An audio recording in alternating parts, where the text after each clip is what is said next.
My girlfriend said, "You're too broke to take me on real vacations." I replied, "You're right." Then I spent our vacation fund on stock trading courses. 2 years later, when I bought a Tesla in cash, her attitude about broke suddenly changed. I, 29 male, guess I should have seen the writing on the wall. Monica, 27, and I had been together for 3 years, living together for 1. I worked as an IT support specialist making decent money, around $52,000 a year. Not rich, but comfortable enough for a single guy in a mid-sized city.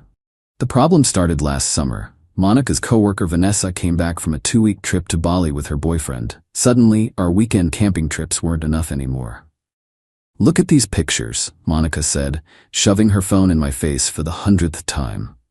"Private villas, infinity pools, sunset dinners on the beach.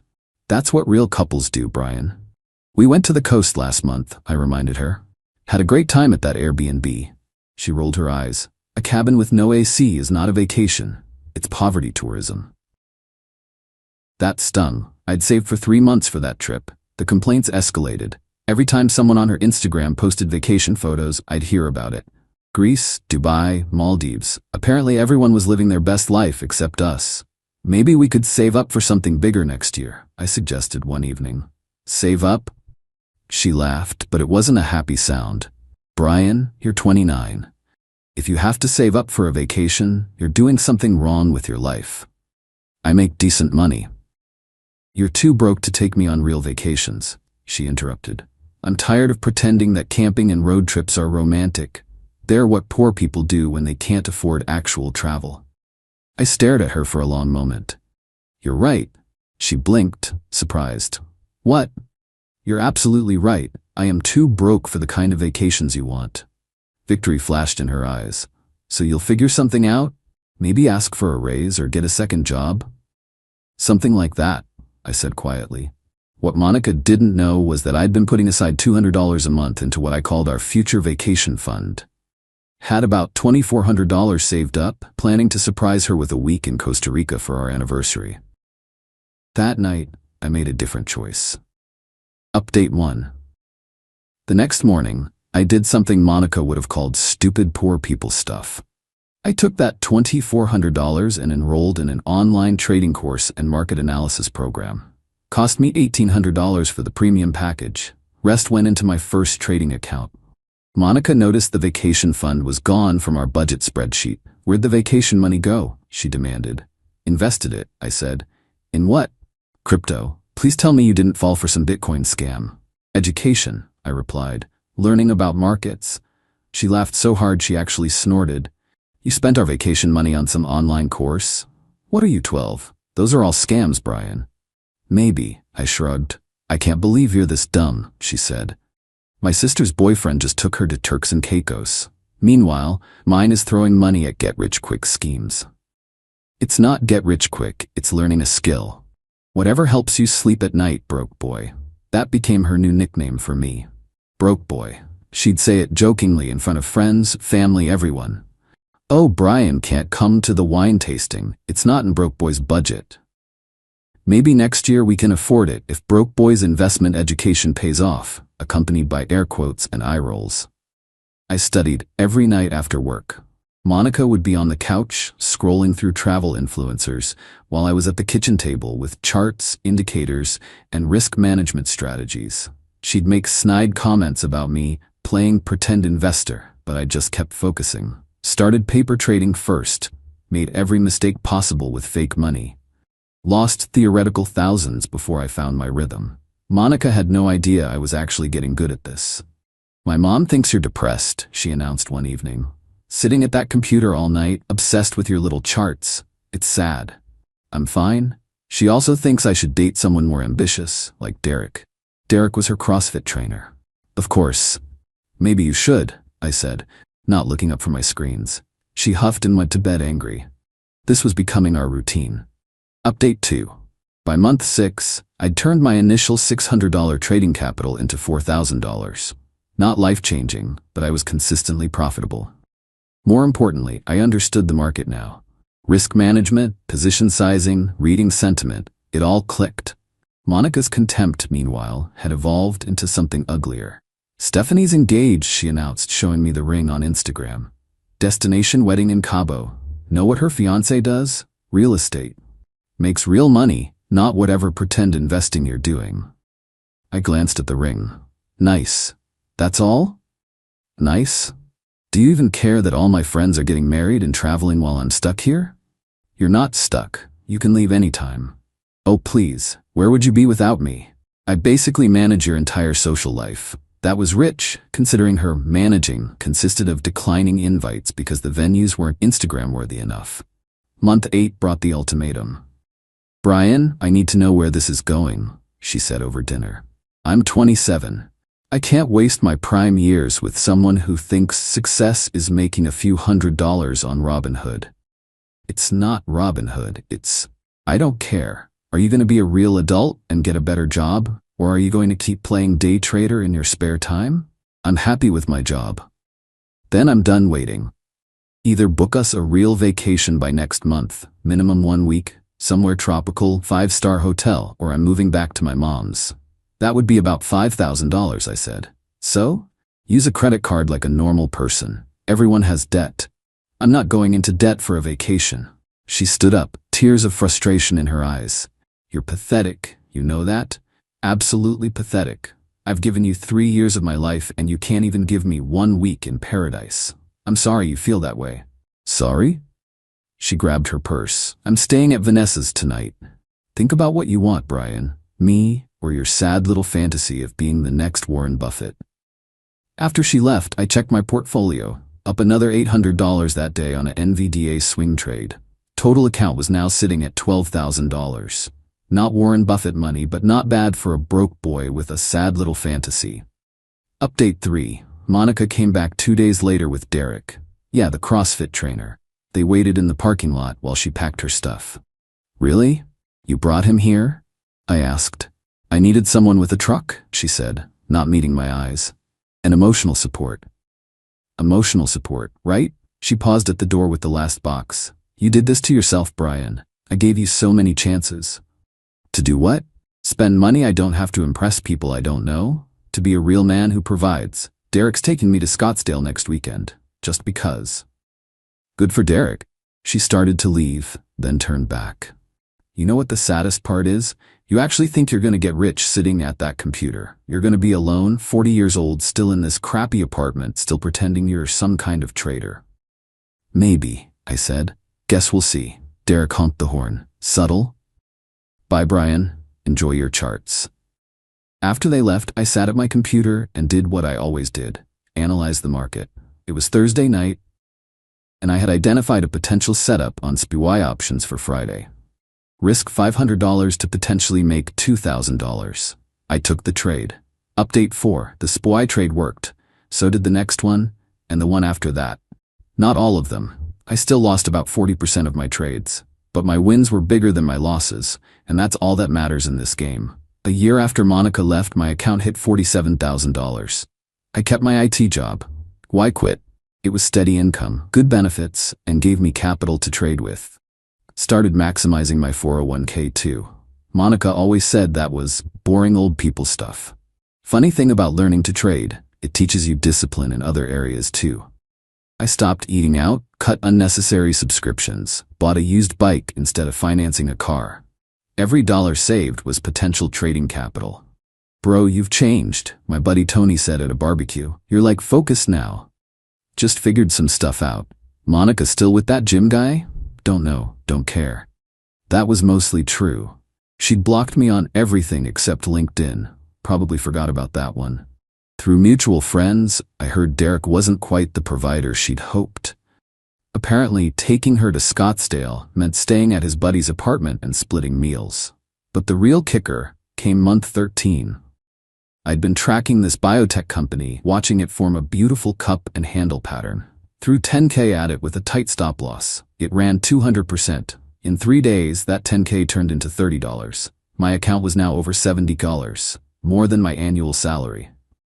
That weekend, I did something I'd wanted to do for years. Walked into the Tesla showroom and configured a Model 3.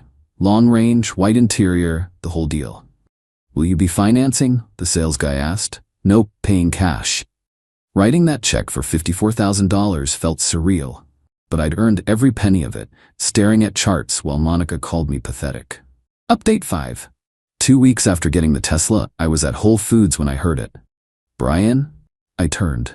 Monica stood there with a basket of organic vegetables, looking exactly the same except for some new gym-sculpted muscles. No Derek in sight.